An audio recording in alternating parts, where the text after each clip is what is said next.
Hello and welcome to Views on News. I'm Jawad. Tehami. Pakistan's Foreign Office has strongly condemned the Indian Defence Minister Rajnath Singh's remarks about Pakistan's nuclear arsenal. It has given out a statement. Let me quote that. Pakistan strongly condemns the remarks by Indian Defence Minister on its nuclear arsenal made today in Indian illegally occupied Jammu and Kashmir. These irresponsible remarks reveal his profound insecurity and frustration regarding Pakistan's effective defence and deterrence against Indian aggression through conventional means. Pakistan's conventional capabilities are adequate to deter India without the self-imposed nuclear blackmail that New Delhi suffers. The comments of India's defense minister also show his sheer ignorance of the mandate and responsibilities of a specialized agency of the United Nations like the IAEA. If anything, the IAEA and the international community should be worried about the repeated theft and illicit trafficking incidents involving nuclear and radioactive material in India. Just last year, 5 individuals with a radioactive device reportedly stolen from the Baba Atomic Research Center were found in Dehradun, India. Later, a gang of individuals was found with illegal possession of a highly radioactive and toxic substance, californium, worth $100 million US. 3 incidents of theft of californium were also reported in 2021. These recurring incidents call into question the measures taken by New Delhi for the safety and the security of nuclear and other radioactive material. These incidents also suggest the existence of a black market for sensitive and dual-use materials inside India. Pakistan urges a thorough investigation of these incidents and calls upon India to ensure the safety and security of its nuclear facilities and arsenal, unquote.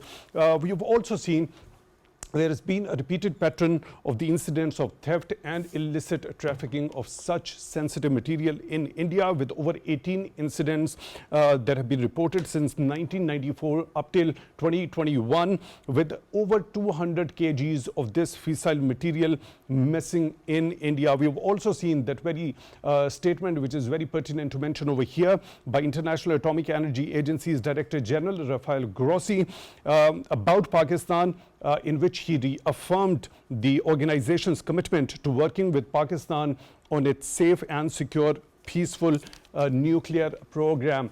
We'll be bringing in our esteemed panel of guests who are joining us in the studio as well as online to discuss this important matter and these irresponsible statements by India's Defence Minister Rajnath Singh and Pakistan Foreign Office response on that.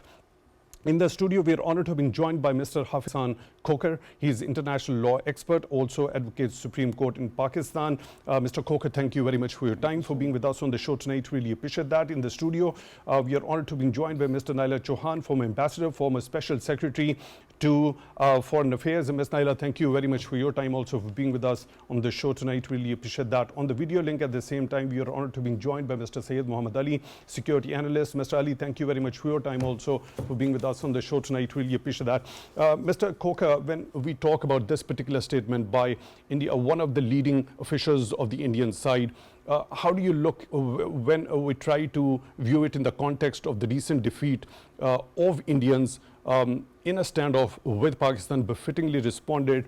And looking at this particular statement, how do you see it in the light of the mandate of the International Atomic Energy Agency? Bismillahirrahmanirrahim. Jawad, thank you very much. I see this statement as a foolish, stupid, and just to malign the Pakistan. And they've been doing since long. This is not the first statement that they're making against our army, making against our nuclear assets, making against the safe custody of Pakistan. Pakistan, Jawad, is one of the finest and robust system of controlling this mechanism. And we have a National Command and Control Authority. We have an act of the parliament. It is headed by the Prime Minister of Pakistan. Services chiefs are there. The Minister of Foreign Affairs, the Ministry of Defense, they are there. So it is a good combination of the civilian and on the military sides. And the responsibility of this Command and Control Authority is to supervise, control, and to make such mechanism. And this mechanism has been recognized by time and again by International Atomic Energy Commission. And they had said that Pakistan had the best system of command and control system, and Pakistan has the ranking among very good ranking in that areas because a few countries have the capability of the nuclear in world. So I see on the other side that in perspective of the last 12 days when the India has received a big blow from Pakistan on all sides, the military side, the Air Force side and the media side. So now they are just making a statement on the point just to satisfy one side to their citizens or their, the political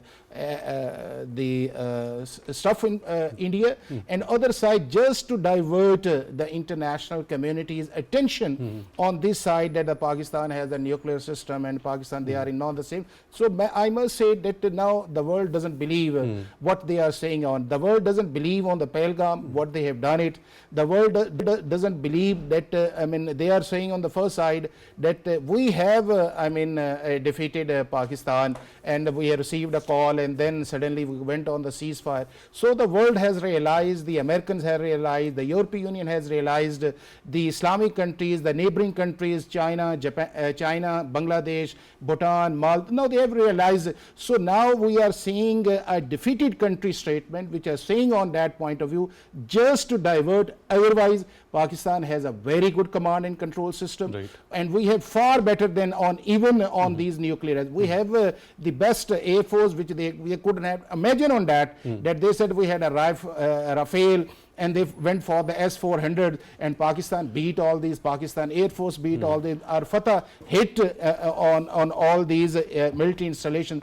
So I say that this will going on just to divert on the international community attention, but now the international community has realized that India is a lawyer. He is just making a statement just to make a hegemony in the particular region, but they have badly failed on this side. Get your point. Ms. Naela, what's your understanding when we talk about this particular statement by the Foreign Office, self-imposed this nuclear blackmail that India is trying to talk about, that very first speech, the telephone address by Prime Minister Modi to his nation after the ceasefire between Pakistan and India was reached. He also referred to this particular terminology of nuclear blackmail. Now, the Foreign Office says that is self-imposed. We have also seen Foreign Minister and Deputy Prime Minister of Pakistan, Mr. Ahsaan, categorically saying that the nuclear war was not an option for the government. When it was not the option for the government, so there wouldn't naturally be any sort of a blackmail, which Indian leaders are referring to. Why so? Well, it's a very pertinent question. Thank you for asking it and thank you for inviting me to your program. It's always a pleasure to be here. This is a very sensitive matter which needs to be taken very, we have to look at it intricately.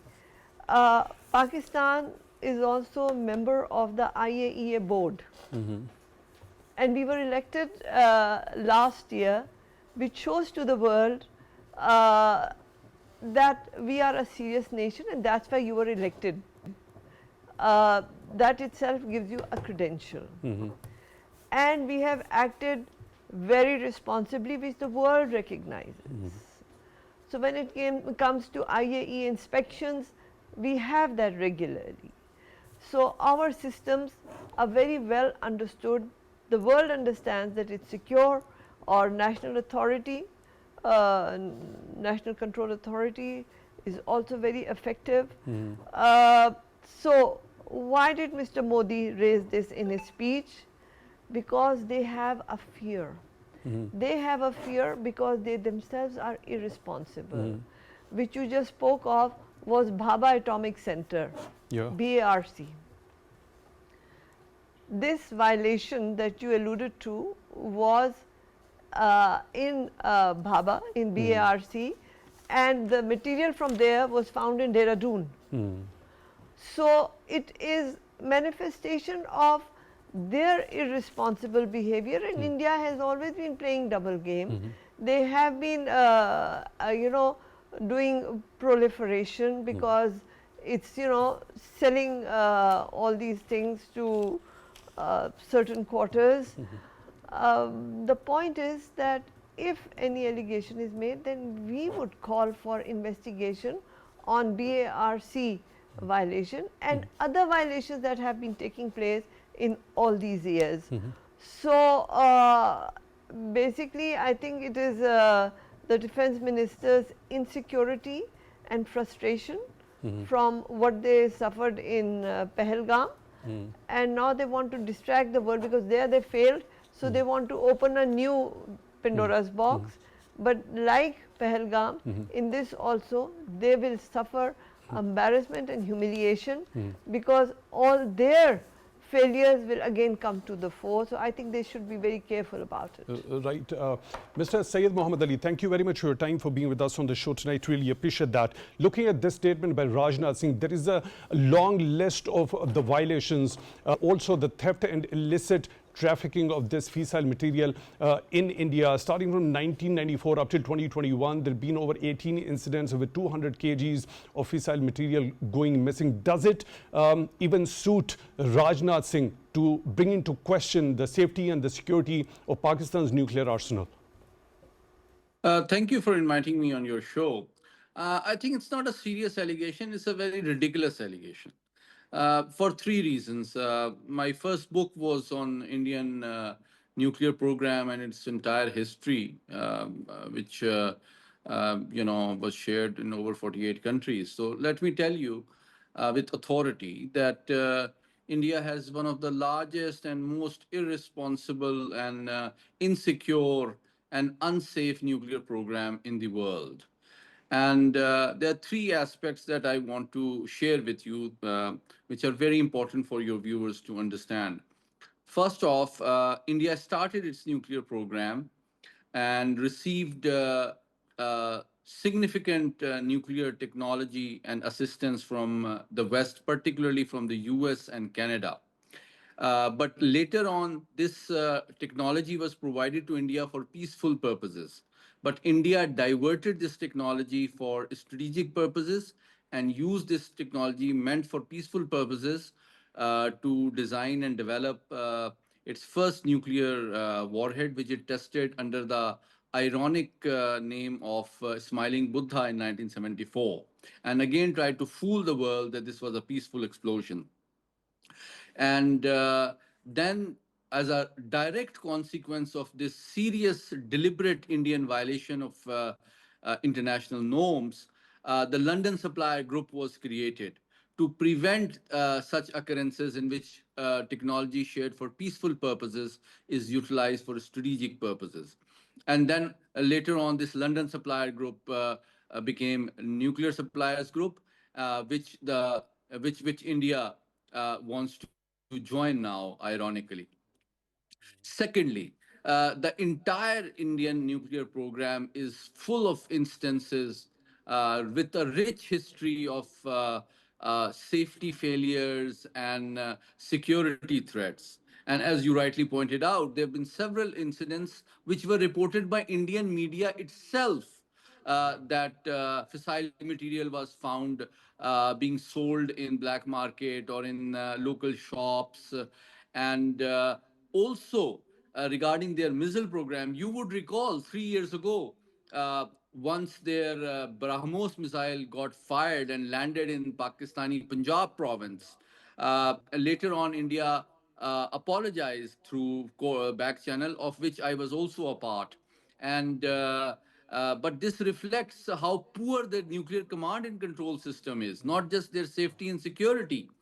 And only last week is the ultimate evidence of their extremely irresponsible and erratic strategic behavior that they started launching cruise missiles against neighboring nuclear power and almost touched their own. When Pakistan retaliated through conventional means, they were forced to run to Washington to save themselves. So it is very likely that due to the massive scale of destruction that they faced as a result of Pakistan's retaliation, their nuclear threshold was very close. So, unlike the international misperception that Pakistan has a low nuclear threshold, actually India's nuclear threshold was badly tested this time. So, all these things provide compelling evidence that India is a growing threat to international peace and security, primarily because of its extremely irresponsible strategic behavior, poor safety and security record, aggressive strategic doctrines, and very erratic, aggressive history towards its neighbors. Right, Mr. Ali, so doesn't it naturally, shouldn't it naturally raise the eyebrows when we talk about the global, the world community, the international community about India's irresponsible behavior? And shouldn't there be any sort of a mechanism to hold India accountable for its all violations, given its track record and how you already mentioned how this fissile material has been found being attempted to being sold in the market at the hands of the scrap dealers also? A very important question, I think. Exactly. And it is not just restricted to the nuclear dimension only. I think the last week provided serious concern to international community, particularly the major suppliers of arms and latest technology to India. I think how India managed the world's latest 4.5 generation Rafale fighters perhaps embarrassed and worried the French manufacturer Dassault, and how it used the Israeli drones, and almost 83 of them were shot down, must have worried Israel, and how they employed, how erratically they employed the latest premier Russian fighter aircraft Su-30 MKI, which was also shot down, and how they irresponsibly and with a lack of care they employed and deployed S-400 missile defense system, which was successfully destroyed by Pakistan, must have worried people in Moscow. So if you look at the way the latest technology and arms are being irresponsibly managed, their training is very poor, their safety and security standard and their tactics are very poor. So that definitely creates a concern among the major arms suppliers to India, that it is not just the destruction and wastage of their high-tech items, but also it raises question about the credibility, their share price as well. So I think this argument also applies equally towards the nuclear technology, because the primary reason why US was interested in offering Indo-US nuclear deal was the misperception that India has a large and lucrative market and will buy US nuclear reactors. Right now, India has 22 nuclear reactors, most of which are of Russian design, and India has not acquired even a single nuclear reactor of US origin. Secondly, now after such a poor and irresponsible nuclear record, I'm sure the leading world nuclear manufacturers like Westinghouse and General Electric of the US origin must be really worried that if they supply their technology to India, and this also suffers, their reactors and technology also suffers from such a poor and irresponsible safety and security record, then I'm sure they will have second thoughts, and they would not like to jeopardize the credibility and efficiency and their own share prices for the sake of selling a few reactors to India, I think. Right, Mr. Khokhar, when we talk about, is there any sort of international law that talks specifically about such incidents which recur in India so conveniently that this fissile material is being sold, and also the Foreign Office says that there is a suggestion of a black market existing over there. So what does international law specifically talk about? Jawad, there are, sensitive material? under the IAEA, because this is the mother organization of dealing with such nuclear systems all over the world, and they have certain laws. They have the NPT, they have the CTBT, they have the CNNS, and they have the CPP. So there are the certain laws about such areas, but most of these treaties, India has not signed these treaties. One of them they have signed, but they have not ratified the treaties because they knew that their expertise are low. They try to work just you mentioning on the black marketing sides, and they wanted to exaggerate on this side. But simultaneously, if you look on the Pakistan, there are three major organizations which deals and supervise the nuclear areas all over the world. One is the IAE, International Atomic Energy. Then there is the NTI, International Organizations, and then there is the SIPRI, International Organization. And since the Pakistan has declared a nuclear state, not a single incident has been reported by these three international organizations. So now you can imagine that how much we have a credible, safeguard, and technically sound our nuclear system. And simultaneously on the command and control authority, there is a huge, the input from the armed forces, there is strong drills, the trainings on this side, and there is a strong inventory mechanism on this side. But now if we look for the last 12 days, what is happening in our regions, now the international dynamics has changed. The regional dynamics has changed. The international optics now has changed. Now what the India has been saying for the last many years against the Pakistan, it was receptive for international community, and they put questions on the Pakistani side. But now the international community has realized that India is not in a position to say on it, and even so much so, they put a war on Pakistan on the incident of the Pahalgam, and now they are unable to just even a single point of evidence against the Pakistan. So in all situations, these are mere statements. It is a mere statement. It is the foolish statement, and just to satisfy their political clouds, we are now, because of this recent war with India, we are now better than on conventional side. They just blackmailing to us that the Pakistan has a nuclear program and they will use us, and they threaten the international community that there will be a disaster on this area, and just now they are repeating on this side. So Pakistan has has been able to get the superiority on the air side, navy side, army side, and on the conventional side, and these things really disturbs the Indian establishment, the Indian leadership, and Indian clearly it's a sign of frustration that it is a sign of frustration, and now the world will not accept their frustration. What could be the possibility? I'll come back to you, Mr. Khokhar, for your understanding regarding as to what could be the possibility when we talk about the practical manifestations of holding such a nation accountable. Ms. Naela, when we talk about on the diplomatic front, with given such a long list of India's track record that this fissile material is being so conveniently found in the market, also attempted to being sold, which of course alludes to the fact which the Foreign Office also has said, and Pakistan's very clean track record, do you understand, do you have a feeling that there has been a different sort of treatment when it comes to India on this particular front as well? When we talk about the major world powers, and how do you think this particular issue in sensitizing the world powers about India's irresponsible behavior, they should be sensitized in the days to come? Well, Syed Muhammad Ali is an expert in this field. I have great appreciation for the work he has been doing. He's given you a gist of the history of Indian program. The smiling Buddha, when he did India did in 1974, one would often joke that Buddha would be crying, not smiling, because this is such a hypocritical name for such a malicious. And then they said, no, this is for peaceful purposes.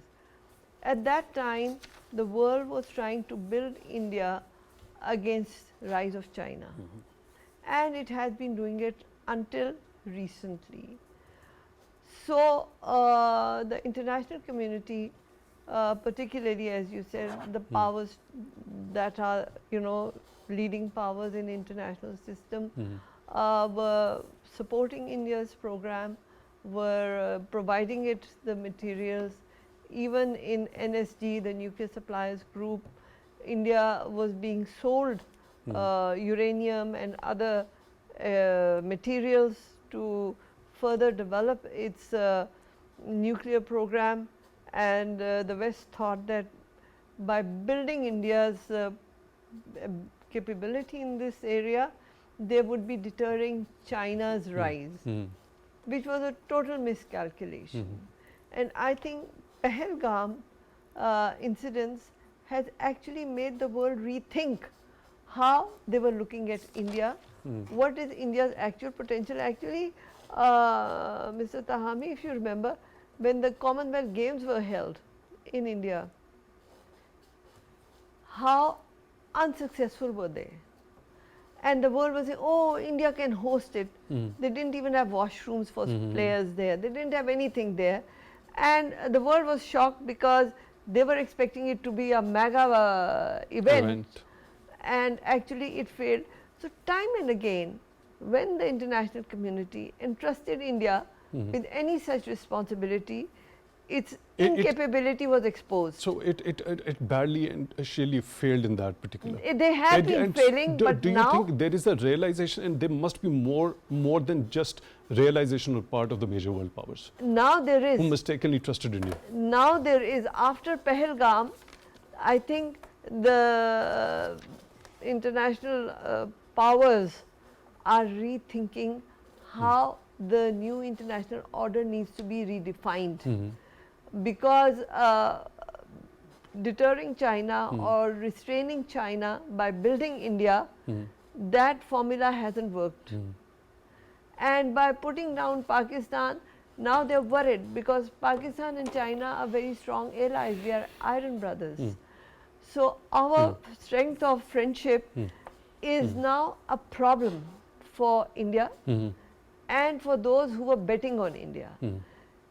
Now there should be a review of how the international community was building India up and to evaluate its failures so that peace can be durable peace can be ensured in the region. Yes. I get your point. We are honored to be joined by another participant, Dr. Raja Qaiser, Ahmed, expert in international relations. Dr. Ahmed, thank you very much with us on the show tonight. Really appreciate that. How do you understand when we talk about international community's approach towards India with such a long list of such mishappenings and incidents related to nuclear material over there in India, as compared to the clean track record Pakistan has got on this particular front? And also given the fact in the massive recent debacle for India and a befitting response by Pakistan's side, in terms of when we try to see this particular equation through the strategic lens, do you think the approach of the international community, the major powers who had been trusting India so mistakenly, would change in future? Well, thank you.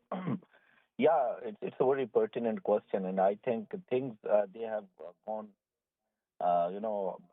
massively changed after this Pahalgam, because India, it has been overrepresented at the global level, and Indians, the way they projected themselves at the global level, that was again far-fetched and far away from reality. But coming to your specific question about India's nuclear posturing and about India's nuclear doctrine, there lies an intrinsic strategic ambiguity within India's nuclear doctrine, and which has been put into question. I mean, not by Pakistan, not by international community, but by their own officials and military leaders. Which has consequently created uncertainty, and which has potential consequences for regional stability. And this has been witnessed.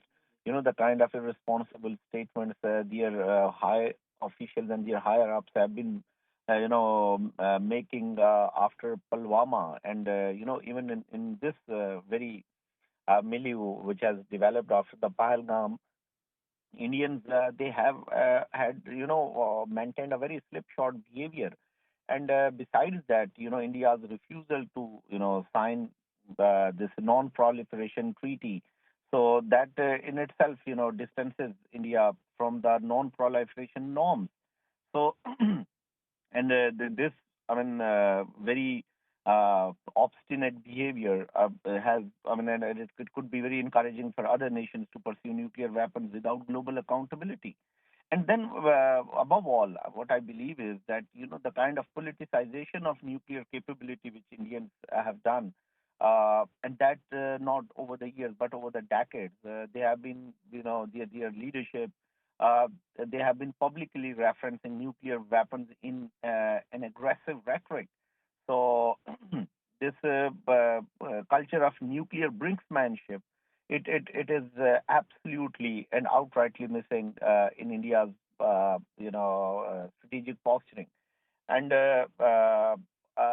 and another thing which I believe that Indian this nuclear posture and India's nuclear doctrine, it has a very weak civilian oversight.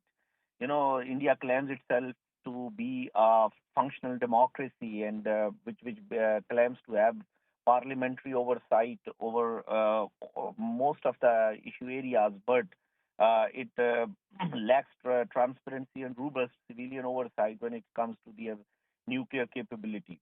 And if you see, there have been many instances which put For the interjection over here, let's compare two different scenarios over here. Let's put India on one side and any other country, for that matter, on the other. Let it be X, Y, and Z. Had this been long list of such violations related to such fissile material, how do you think the major players in the world would have dealt with that particular country? Yes, I was, again, I was about to refer to this, and you have very, made a very on spot interjection. So my next point, which I wanted to emphasize on, was that the kind of unsafe nuclear practices, which generate very serious security concerns. You see, again, it's not propaganda. The kind of poor nuclear safety culture, it has generated some very serious incidents of uranium theft. So and then uranium smuggling has also made headlines. You see, once even in the black market of Kolkata, this uranium was found to be sold.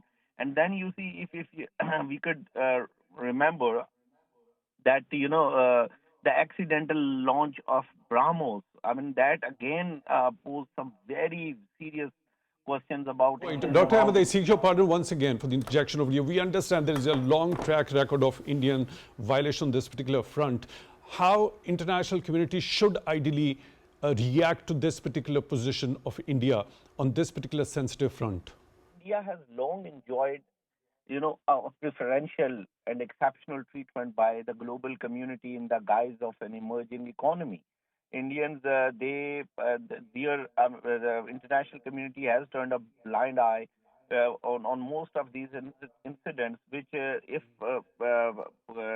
they would have had happened with some other country, so that would have raised very serious alarms amongst the international community. But I think now, after this Pahalgam, they stand black. Actually raise serious alarm when it comes to any other country instead of India before the world community. Dr. Syed Muhammad Ali, when we talk about there are a number of over a dozen insurgencies over there in India with this particular track record, that this particular how this nuclear and fissile material is being handled over the number of years over there. Isn't there highly likelihood of this material falling into wrong hands? Excellent question. I think if you add these five factors together, I think the Bulletin of Atomic Scientists, the Federation of American Scientists, the International Panel of Fissile Material, and IEA has a very interesting case study cut out for them. There are five reasons which make India the most dangerous nuclear power in the world, not just irresponsible. And in order to restrain the access and sharing of nuclear technology and material with India is a priority for international peace and security for five reasons. Number one, you mentioned very important. There's so many insurgencies, and I think Dr. Saab can better share with you extensive details because there's so many insurgencies going on in India, including in those states where their sensitive nuclear installations are based. So it is very possible that not only they can be a potential target of their attack, but they can also use and gain access to the highly sensitive fissile material and use it for some dirty bomb or another thing. So I think the place where such a dirty bomb is most likely, where this risk is most high, is India. Secondly, as I pointed out, their safety and security record is extremely poor and worrisome. Third, they were the fourth customer in the international nuclear black market. Number four, um, they are deliberately acquiring nuclear technology and material for peaceful purposes and diverting it regularly towards their three-stage nuclear fuel cycle in order to build large nuclear arsenal. And five, the most important thing, their recent aggression against Pakistan proves that they are an extremely irresponsible and irrational nuclear power, which cannot be trusted with the responsibility of safely and securely managing the responsibility of a nuclear arsenal and nuclear When they sites. can't be trusted, Because Mr. Ali, when they can't be trusted, what needs to be done? What needs I to be think there are done in three terms things of which concrete measures when it comes to there are three international community's responsibility? What there are three mechanisms things are which laid before? there are three things which can be done. First off, I think right now, after their erratic and irresponsible and failed aggression against Pakistan, they've paid a heavy price, not just militarily in terms of infrastructure, but also they have badly damaged their soft power and their goodwill with all international powers, including their allies like US, UK, and Quad, have significantly declined. And they have also learned, these countries and allies, that India cannot be trusted as a responsible power. Secondly, so their diplomatic isolation is increasing despite their large market population and so on and so forth. So the first most important thing that needs to be done is that Pakistan, in collaboration with responsible members of international community and IAEA, should dissuade countries from sharing advanced technology, material, and reactors with India, because they cannot be trusted with the responsibility of maintaining and managing it in the greater interest of peace and security. Secondly, I think the current agreements that several countries have for nuclear cooperation with them, including Australia, including Kazakhstan, including US, including Russia, must review the level and extent of cooperation that they have in order to not just protect international peace and security, but India's own population from such accidents which frequently happen involving nuclear material and technology. And third, and most importantly, the credibility of the nuclear industry depends that it is shared not just for monetary reasons, but with someone who has the experience, has the rationality and responsibility to maintain it, protect it carefully. And since India has failed to do that, I think the credibility of all the nuclear suppliers, whether it is Kazakhstan, whether it is Australia, whether it is France, whether it is Russia, whether it is US, depends upon choosing their partners and customers carefully, so that in the short-sighted interest of getting some money by selling nuclear technology, material, and reactor, the credibility of their technology can be seriously dented, as was witnessed in the poor show which India put up last week by wasting very expensive high. One important aspect, Mr. Ali, I'll come back to you for your understanding regarding that. Mr. Khokhar, when you talk about this number of series of incidents happening in India, also with the trigger happy, the kind of approach and the attitude and the behavior of Indian Prime Minister, we've seen Narendra Modi, the trigger happy Prime Minister of India. When we talk about international law, does it provide us with any sort of a mechanism that if they could fire a BrahMos mistakenly, there could be a misfire of a nuclear warhead sometime? Doesn't it make India a nuclear liability to the world? And what needs to be done in concrete terms in the light of international law? Definitely, we do sensitize the international community and particularly the United States of America. And the first thing I would comment on it, I would suggest the federal government on this particular side that we should speak with the international community and IAEA that the waiver and exemptions given by the nuclear supplier group to India, that should be reconsidered. And then we should also speak on the 2008 Indian and USA deal regarding the nuclear technology. We should speak on it that now the Moody's is a fascist government. I mean, they have been doing with an agenda to destabilize the region, and they have badly failed. First, they tried to fight with China, they badly failed. Then they tried to pick Pakistan on multiple occasions. The first time in the recent year, Pakistan responded in 2019. Then de-escalated the situation. He had not realized it. Then on 27th of May, it hasn't learned its lesson. When we talk about on this particular sensitive front, is there a possibility of imposing sanctions on any individual which is associated with the violations of Definitely, such sort? we have the forum. The IAEA has a forum. The United Nations Security Council has the forum on this particular side. The first point would be for the government of Pakistan would be that if India has not signed the NPT, then why the nuclear supplier groups are giving the technology and promoting their nuclear program? So this is the first. This is the first step. And the second step on that, now the India has badly beaten by the Pakistan Air Force, Army, Navy, and in all the sides. Now they are in a frustrated situation. Now they intentionally talk about the nuclear thing. Now they must realize the world that the Pakistan will not be a first one on this side, and they are talking about it. We should realize it. We should stop it and make under the IAEA supervision the safeguard through the United Nations resolution being irresponsible. Shouldn't India's nuclear infrastructure be overtaken by an international agency under the supervision of the United Nations with such a long record of irresponsible behavior? Ambassador Naela, your closing comments regarding that. Well, it's a very interesting question. The point is that unfortunately, even in NSG, the Nuclear Suppliers Group, like Khokhar Saab said, they have everybody knows India had not signed NPT. And Pakistan had said that we are willing to sign NPT provided India does that. So the special waivers given to India has allowed it to do what it is doing.